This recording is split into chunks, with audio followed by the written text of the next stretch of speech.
Binigyang parangal ng Cultural Center of the Philippines ang yumaong hari ng komedya na si Dolphy. Ang kanyang partner na si Jaja Padilla, di napigilang maluha nang tanggapin ang award. Narito ang report ni Nelson Canlas.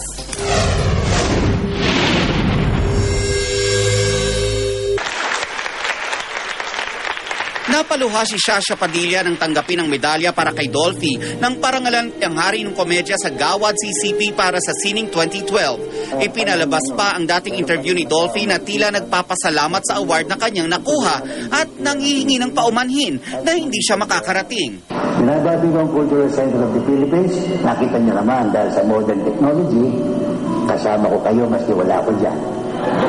Alam niyo, tuwan-tuwa ako. Hindi ba ina-expect yung pre-recorded? Oo, di ba? Lalo na yung merong speech, di ba? Nagulat ako. Ang medalya ilalagak daw ng pamilya sa pinaplano nilang museo kung saan makikita ang lahat ng awards, costumes at mahalagang memorabilia ng King of Comedy. Marami din kasi nag-o-offer kung paano gagawin. But sa dami ng awards na na-receive ng daddy ko, meron na kami pwedeng siguro ganito kalaki na pwede na namin ipagmalaki ang lahat ng kanyang achievements. Bukod kay Dolphy, pinarangalan din ang namayapang veteran stage actress and director na si Sineida Amador. 5 pang alagad ng sining ang pinarangalan din, pati na ang Silliman University National Writers Workshop.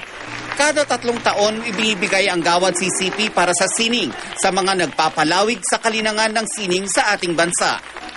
Para sa unang balita, Nelson Canlas reporting.